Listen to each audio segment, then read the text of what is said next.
don't know what DC fans who have loved the last couple movies will think of this, because it is kind of a different movie altogether. They obviously were trying to copy the Marvel formula. They changed the tone, which a lot of people liked about the other movies. In fact, I like that about the movies. It's a tone that was carried over into Wonder Woman, so to completely change it up in this movie, to make it so jokey and so colorful, but then have a lot of bad effects as well, it's going to be interesting to see what the DCEU fans think of it.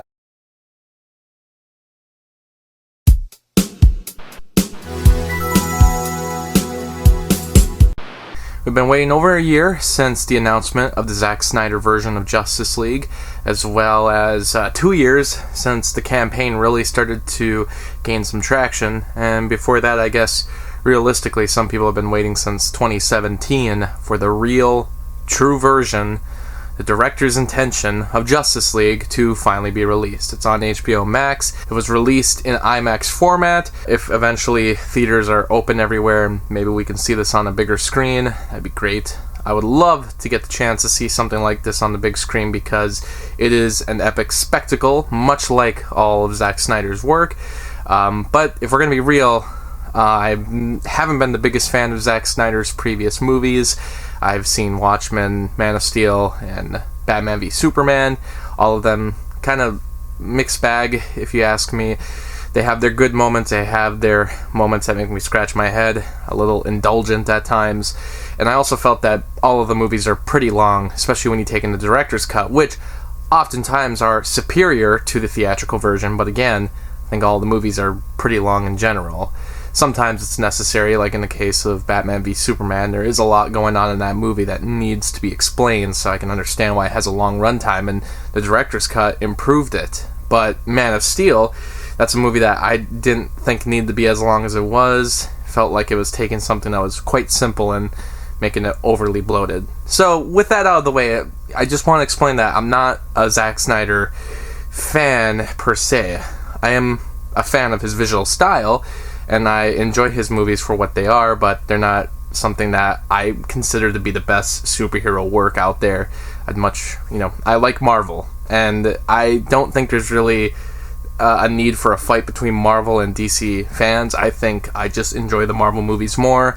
I think they have a little more focus, and I like their mix of humor better than what DC's had. But I've liked some DC movies. I like Shazam a lot. Birds of Prey was really good. That was one of my favorite movies of that year, in fact. And Aquaman is a lot of fun, even if it was a bit of a dumb popcorn flick. If we really want to go through the history of what Zack Snyder was doing with the DC universe, we kind of have to go back to when Christopher Nolan took things over. He did Batman Begins in 2005. This was at a time when the only popular superhero movies were Spider-Man, X-Men.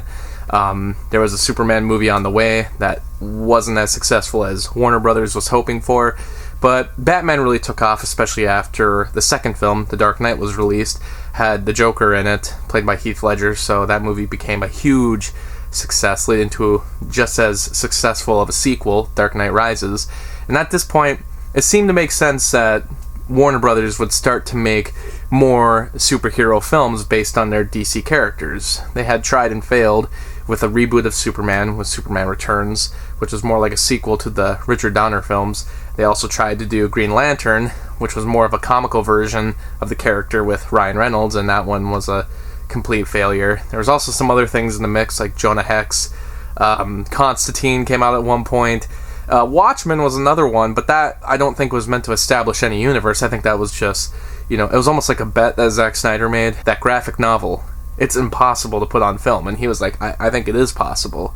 So it made sense that Zack Snyder, having a good visual eye and being able to take these big budget blockbusters and turn a profit, like he did with 300, and he can also take on comic book films like Watchmen, it made sense to give him something like Man of Steel.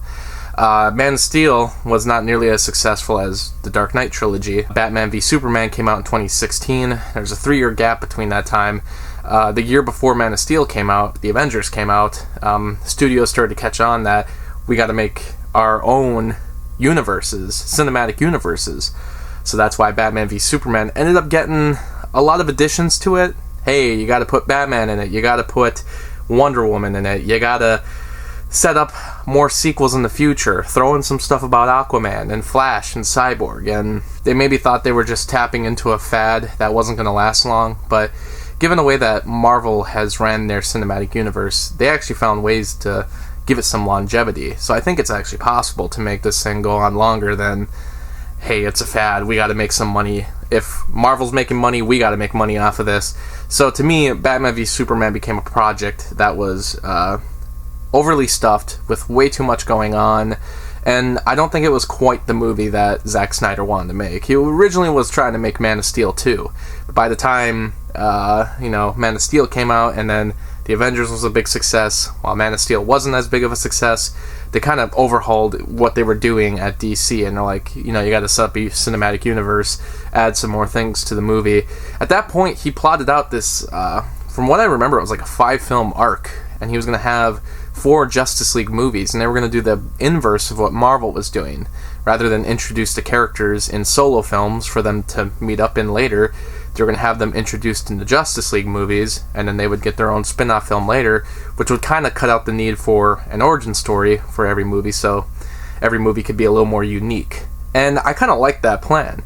It kind of panned out a little because we did get the Aquaman spin-off, which was not an origin story. It actually took place right after Justice League. But still, I don't know how much the plan ended up working because Batman v Superman was bloated. It had way too much going on. You introduced, like I said, so many new characters, different storylines that were very famous within the comic book world. Sure, we had never seen them on the big screen like this, but I don't think they needed to do everything all at once. And at the end of the movie, they killed Superman, just like the famous comic book, The Death of Superman. And it was leading into the Justice League, which, all I had remember hearing about it at the time was that it was going to be more lighthearted in tone, and that they were going to start out really dark with Batman v Superman. But once it was released theatrically, they had to make a lot of cuts to it.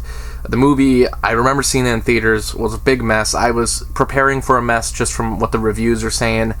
I didn't even think at the time that it was necessarily as bad as all the reviews were making it, but I still didn't find myself enjoying it. There were too many laughable moments and too many, I guess, just too much going on. But looking back, I think I was a bit harsh on it just because I didn't accept how goofy and silly the DC world can be, especially when you have those darker Zack Snyder tones along with it.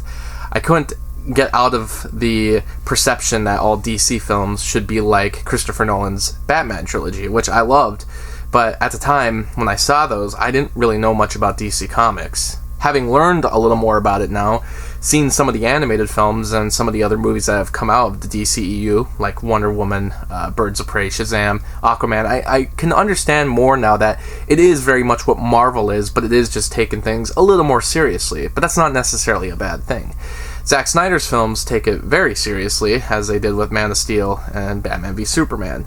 So then Justice League came out, but the thing about Justice League was, at that point, Batman v Superman was not even as successful as Warner Brothers was hoping for, and I can kind of see why. If your movie's called Batman vs. Superman, it's gonna make $1 billion at least. It should. I mean, you got 2 of the biggest names in comic books in the title, and you can't make as much money as Captain America Civil War. Maybe that's an unfair comparison, but it doesn't really make sense to me that Batman v Superman couldn't be as successful, or at least I can understand why Warner Brothers was freaking out. I did eventually see the extended version at home of Batman v Superman. I actually thought it was a better movie. It explained things a lot better. I could actually, at this point, I was understanding kind of the sillier aspects about it and was getting more into the comic book vibe of it all, even though I still thought things were taken a little bit seriously. But that was just me kind of not working with Snyder's own style. At this point, though, I started to respect him as a filmmaker, and I was excited to see where Justice League was going to go. There were a lot of production problems with it. There was also an unfortunate tragedy in Zack Snyder's family that pretty much caused him to leave the production. And I know there's been some reports that he was already fired at that point and that there were other things going on. And from what I've heard, it sounds like Joss Whedon was already hired at that point to kind of be a helping hand. Joss Whedon ended up taking over, which at that point you would assume if DC or Warner Brothers just wants something like the Avengers, and you literally hired the guy who directed Avengers, just splash in some of the color, which they did, and at the same time, I guess, just make a tighter movie. They wanted the movie to be 2 hours exactly. even that seems a little ridiculous. I can't think of, even the Avengers wasn't exactly 2 hours. It was like 2.5 hours, a little under 2.5 hours, and all the Avengers movies since have been longer. I don't think you can do a team-up movie like that in just exactly 2 hours, but it was a mandate from Warner Brothers. There's a whole thing about AT&T reaching the end of their quarter, wanting their bonuses, they needed the movie out. It's a whole thing, and there's so many videos about what exactly happened, why it all fell apart. But all I realized from it all is that they spent a lot of money to fix it with Joss Whedon. It didn't go well. The movie itself was a big mess. Even my review at the time, I said, I think I like the movie better than some of Snyder's films, but it feels odd. There seems to be something off about this movie. It feels misplaced amongst the rest of the universe, and I feel like something's missing, and maybe we shouldn't have done this. Maybe we should have just let Snyder do what he wanted, especially if you already let him do so much and have so much control up to this point. Why are you taking some away? Warner Brothers ended up spending a bunch of money on the 2017 version, which is one of the most expensive movies ever made, and the movie didn't even make $1 billion either. In fact, I think it made less money than Batman v Superman, and it was a movie that I completely forgot after seeing it. I've rewatched the movie since then, and I think it is just fun, dumb popcorn entertainment, but you can tell when something is misplaced within the movie, and there's a lot of reshoots that I never understood why it was done. Not that we really knew what all the reshoots were until we saw the Snyder Cut, but there was ways to figure it out, like when they took out Henry Cavill's mustache, you could easily see the CG there, so it's like, that's a reshoot, that's a retake. When there's badly green screened shots of all the characters together, that's a reshoot. I don't really get why a lot of that was reshot. I have no clue why they would have spent that much money for Joss Whedon to so-called fix it, and in the end they spent so much on a movie that they probably didn't need to spend so much on, when they could have just done a shorter version of what Snyder had already shot. You really could have just taken the Snyder Cut, cut out about 2 hours worth, made a good 2.5 or even under movie, maybe a little over 2 hours, but you probably could have made the movie with enough of a story, because this story isn't nearly as complex as Batman v Superman, which needed more time, and even though it's a bloated movie, I understand that for story purposes, it needed more time to explain itself. So it's been 4 years later, and Snyder finally got to take over the production again after a huge social media campaign of something we've never seen before, fans just demanding to see this movie that they felt they were gypped out of. And it makes sense. I mean, there were people who really liked the Snyder films, and this is in a way a trilogy. They never really got the third film, and that would drive me nuts. I mean, there are movies that I never got sequels to that drive me nuts to this day. There's movies that I saw get completely wrecked and trashed that shouldn't have gotten trashed, that I wish to see different edits of. I mean, for instance, and this is another movie that I liked, but we got Solo right here. Solo happened to have the same kind of issues. They pretty much shot the entire movie, Phil Lord and Chris Miller, and then they were taken off of the film. A lot of this had to be reshot as well. It was an awesome campaign. They raised a lot of money for suicide awareness, and then eventually Warner Brothers finally gave in and said, we'll have it go on HBO Max, maybe a way to drive in some subscribers. We're going to have it be completely controlled by Zack Snyder. He can make the movie as long as he wants. He can have the money needed to finish the CGI, to finish the editing and the music, which... Another thing is that a lot of people were saying from the beginning, oh, there is no Snyder Cut. Well, yeah, there was a Snyder Cut, because every movie that's being made usually is already being edited while they're filming it. So there was probably a rough cut of the movie, and it even sounded like there was a rough cut that he showed Warner Brothers that they were unhappy with, which is the reason they hired Joss Whedon to begin with. And then they had scheduled reshoots, but, it sounds like Joss Whedon started scheduling more reshoots after the fact to add more of his flavor to the movie, which is why we had Henry Cavill with a mustache that he was contractually obligated from shaving. So there was always a Snyder Cut, and I didn't really appreciate when people would say, oh, it's never going to happen, and then when it finally was like, no, it is going to happen, and people were happy. The people who were saying from the beginning, oh, there is no Snyder Cut, they're not going to release it, their only response was, well, see, they need money to finish it, so there was no Snyder Cut. And that doesn't really make sense. And then they start saying, well, you don't know anything about the film industry. Well, to be to be quite plain, I don't think you know anything about the film industry, because they are making edits the entire time they're filming. And obviously they didn't finish the CG for the original version. Everyone had always said that. Release a Snyder Cut wasn't this overly long hashtag that had to explain every single detail of what they had to do to finish the movie.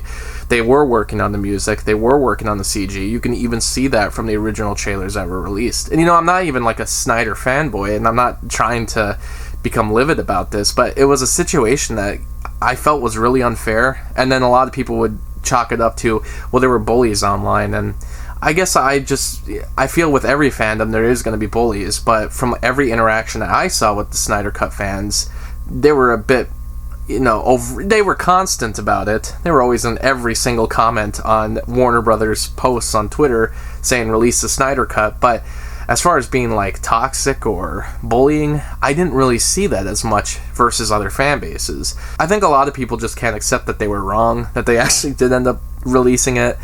And it's just kind of weird that you're defending, the studio. Like, I can't believe they're wasting money on this when they could be putting it towards other movies. And I'm like, are you really questioning AT&T's methods right now as far as money that they spend? Why do you care so much about corporation? Who cares? I mean, there was literally people just being like, this is going to be a waste of money for them. The movie's not going to be that successful if they release it to streaming. And I'm like, why are you Warner Brothers' accountant? Why do you care so much? It's weird. As a person who loves movies, and I want to see the director get the vision that he wants across the screen, I'm so happy that Zack Snyder finally got to come back, make the movie that he originally wanted, but he also got to add some extra things, which is part of the story that is, debatable. Is this the version of Justice League that we would have seen in theaters? No. He would have still had to trim it down. I've heard some people say, well, this was meant to be a part 1, part 2 as originally announced.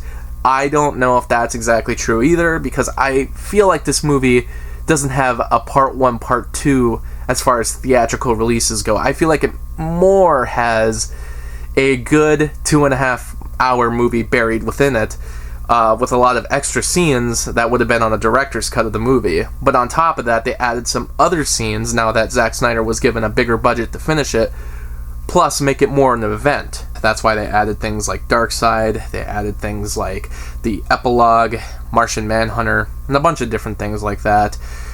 Stuff that was mostly done in the computer with the graphics departments, so they didn't really necessarily have to bring all the actors back, but there were a few moments where they did bring the actors back. And you can kind of tell when that happens, not really because it looks very different from the rest of the shot footage, but just because for instance, the Martian Manhunter stuff I don't think was originally part of the original film. But I think a lot of this stuff was also part of the original screenplays that Zack Snyder was working on for future Justice League movies. So to finally look at the movie itself, it's a 4-hour cut of the Justice League, done entirely by Zack Snyder. Just like the 2017 film, Bruce Wayne needs to bring a bunch of superhumans, or metahumans, together to form the Justice League in order to stop Steppenwolf, as he tries to destroy Earth with the use of 3 mother boxes that are protected by the Amazons, the Atlanteans, and humans. In the process, they decide they have to bring back Superman. There's a fight at a toxic nuclear zone, and it ends with, of course, Superman returning after having died at the end of Batman v Superman. So on the whole, the story is still the original bones of what we saw in 2017. It is the original screenplay that Snyder had created with Chris Terrio. Gone are the Joss Whedon edits, the reshoots, the strange color tones, and the absolute red action sequences at the end. Gone is the Russian family that felt completely unnecessary. Gone is Flash landing on Wonder Woman, pretty much copying a scene that was already done in Age of Ultron. All that stuff is gone. We don't have nearly as much cringe here this time around.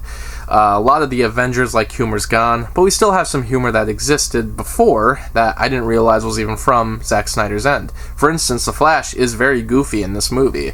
It doesn't seem like a character that Zack Snyder typically does. I was actually happy to see that Zack Snyder did create him. I actually liked Ezra Miller in the 2017 version, and it was nice to see that Zack Snyder actually tried something different instead of trying to make him an absolutely serious macho man. We also have Cyborg, who actually has a story this time around. He felt very overlooked in the 2017 version. Here we actually see his backstory. We see the football game.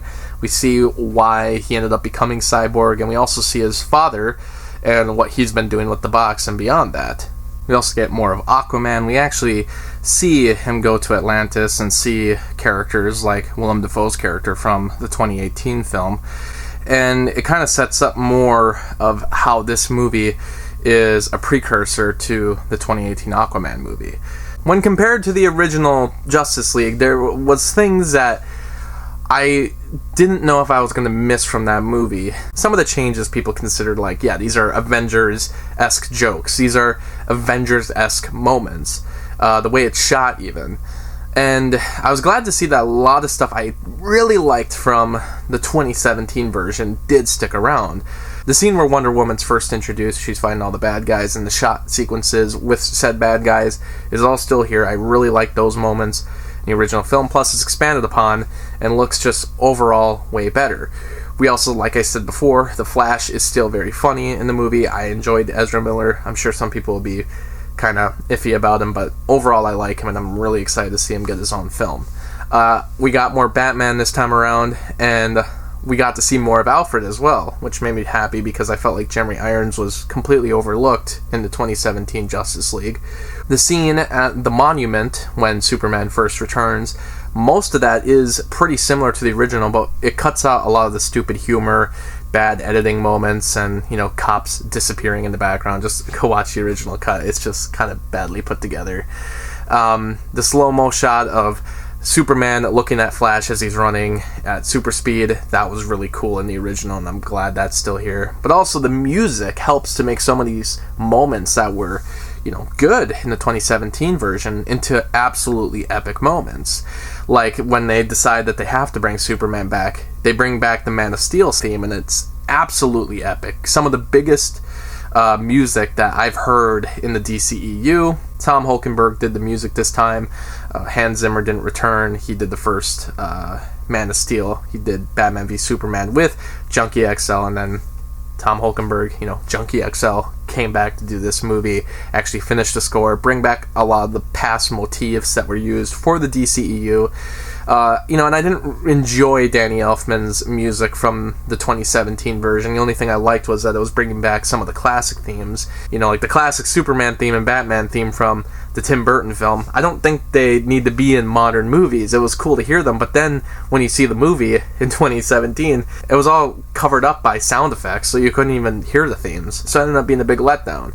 Here, they actually let the music take over, and even though it's like the Man of Steel theme, which I do like, they make it so huge and awesome. Simple things like Wonder Woman throwing out the bomb is way bigger now than it was in the original film. We actually see the saving of Iris West. Even though she doesn't get any dialogue, it's a really cool scene, a really great way to introduce the Flash. And though there's a moment where it seems like he's going to be a little creepy, you know, kind of playing with her hair and looking at her in slow-mo, it leads to a joke that I thought was funny. I think it actually really worked. The final fight was also much better. There wasn't any random Russian family, so we can give characters something to do. Instead, they just do what they should have done in the original film. We have Flash, who needs to move at the speed of sound to charge one of the mother boxes in order to destroy them, or at least to charge Cyborg. I guess maybe I don't really 100% get what's going on with everything, but, you know, comic book logic. They need Flash to run around fast, and they need Cyborg to destroy the mother boxes. He gets the help of Superman. And that was in the original, but in the original they, like, break it apart pretty simply, and then they're laughing about it, and it felt anticlimactic at the time. It felt stupid. This time around, there's a lot more just suspense to it all. You know, there's a moment where Flash actually needs to reverse time in order to help Cyborg destroy the mother box faster, which is such a cool moment. We know it's something that we kind of already been built up to in Batman v Superman. We know Flash can go back in time and that he's eventually going to do it, so it's really cool to see here that he actually does it for the first time on screen. All of that stuff which was cut from the original. We have Superman in the black suit, which just looks amazing on him, and he's a way bigger badass when he finally shows up.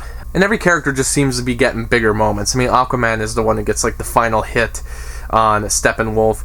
Steppenwolf also, they really went overboard with his design in this one, but at least he looked a little more like a villain than he did in the original. In the original, he just kind of looked like a modern man with some horns on his head, and I couldn't really take him seriously. Here, they actually tried to make him like a villain, a bit scary. And they actually give him some backstory as to why he's attacking Earth, and we actually see Darkseid. They have a fight sequence that shows the backstory of the Mother Boxes, and we go back in time to see Atlanteans fighting with Amazons, fighting with Green Lanterns and humans, as they separated the Mother Boxes after that. And we did see glimpses of that in the 2017 version, but we actually see it expanded upon here. And it's moments like that that help to make the HBO Max straight-at-home 4-hour movie make more sense, because it should be given the chance to just expand upon all this. It's kind of like a TV show, but all the episodes just in one. And there's some TV shows that just should be doing that. They should just be a movie because we're already binging it. So I don't think a 4-hour version of this movie on HBO Max is the worst. They have some stuff at the epilogue, which this is all footage that was shot specifically for this version of the movie. We have Batman, Joker, Hera, The Flash, and Joe Manganiello is in this scene as well. He's playing Deathstroke. He was actually just in the scene before. So they show that scene that was done for an after-credits sequence in the original Justice League, which at that point I didn't know quite what it was building up, because it felt like it was maybe building up a Batman movie, but that Batman movie was already canceled, or there was enough changes at that point when it came out that it didn't seem like it would be existing in the way they were hyping it up to be. And then now they have this new footage where Joe Manganiello is back, and this time he's with Batman and Hera in The Flash, and it's meant to be in that nightmare sequence again, the same nightmare sequence we saw in Batman v Superman. And all this seems to be building towards another Justice League movie where, I don't know, enough of the characters die. They mentioned that characters probably have died, like Aquaman and Lois Lane, and they have to fight a Superman who shows up with his eyes fiery red, obviously ready to use his laser vision. So I kind of wonder if all of that footage, which is shot just for this movie, for this version, wasn't in the original version at all. Makes me wonder if they are still trying to build up other Justice League movies or more of Zack Snyder in the DCEU. As of right now, he says, I'm done, but let's see how this movie ends up doing. I think it's weird to have the scenes in the movie in general, just because it kind of feels like the series is done, and this was just kind of a nice one-off celebration of, doing something that was meant to be done all along, but adding some extras to it to just give it an event quality. But I didn't quite understand why there was an extra scene at the very end of the movie that was meant to be an epilogue, and I'm like, what are we pointing towards though? Is there gonna be more? Is all this nightmare stuff meant to be just dreams and that's it? Is it gonna go anywhere? And then we saw Martian Manhunter, which it's cool to see, but again, I don't really know what the point of building all this up is unless they're actually gonna do it. If they actually do it, it would be really cool. So overall, was it worth doing this? Well, I don't think it's a huge improvement, but it is an improvement. But that's just me saying that as a person who hasn't loved Zack Snyder's films, and all the problems that I have with his movies are still present here. Sometimes it takes itself too seriously. Sometimes it goes a little bit long or over-bloated, and in this case it doesn't seem like it even needs to do that when the story is pretty simple. But I'll admit that, looking at this movie, I thought the 2017 version had a lot of issues, because you could tell it was messy, it was kind of ugly, they shouldn't have done reshoots, they should have just let Zack Snyder edit down his own movie. Watching this, a lot of the footage here was from when they originally shot the production. So it makes me kind of sad, because looking at it, I'm like, you could probably trim this down to about a 2.5 hour movie, and to me it might be one of Zack Snyder's best, because every scene in it really is good. There's really good moments in this movie. There's a lot of good action sequences. The compositions look a lot nicer. The effects are much better than the 2017 version, which is kind of hilarious given that I feel like they had less time on this movie, or at least they didn't have the resources that the previous movie had, because this one was pretty much edited all in the pandemic. The music is a great tribute to the DCEU's previous themes, and I liked it overall more than the 2017 version, and like I said, it might be my favorite of Zack Snyder's entries into the DCEU. I'd still be giving it 3 out of 5 stars, but I certainly want to return to it. Maybe to jump around different scenes, because like I said, I don't quite know if it needs to be this long. It makes sense to be this long for HBO Max, but seeing this on IMAX, I don't know if it would work as well. But I really believe if they just edited it down to a 2-hour movie or 2.5-hour movie, kept what was important, cut out some of the extra dark side moments, cut out that epilogue, cut out some of these longer drawn out moments and shots, and maybe tighten up the action scenes. I really think you could have one of the best superhero movies ever hidden within this movie, or at least one of the most epic superhero movies ever. As of right now, it's an experience, but I don't quite know if I can say it works because it is just meant to be watched at home. It is meant to be appreciated as a director's cut. But in the end, it's still really worth it to see the movie finished the way that it was. I think this was a very important moment in Hollywood. I think it's important for directors to get the chance to actually make the movie they want to make with, the freedom that they were promised. And to those out there that say, well, the fans shouldn't all be getting what they want, give someone an inch, they'll think they're a ruler. I was told from the beginning it was never going to happen. And I think that's what caused people to be louder about it, because they wanted it that bad. Oh, the fans, they were spoiled, and this isn't good, and this is going to lead to a world where fans are it's constant fan service. I don't think that's really what happened here. It obviously wasn't fair that Zack Snyder had to leave, given the circumstance that there was regardless. It was an unfair moment, and I think it was cool to finally see a second chance, and the fact that this has gained so much buzz, this might give studios the confidence to just avoid mistakes like this in the future. Like, hey, instead of wasting a bunch of money to hire on Joss Whedon, why don't we just let Zack Snyder finish the movie, try to make like a 2-hour cut, but then let him do his director's cut straight to video, because we essentially could have done that all along. Instead, we had to go through this 4-year campaign, we had to have Joss Whedon ruin a 2017 theatrical version, and then we finally got the director's cut plus extra years later.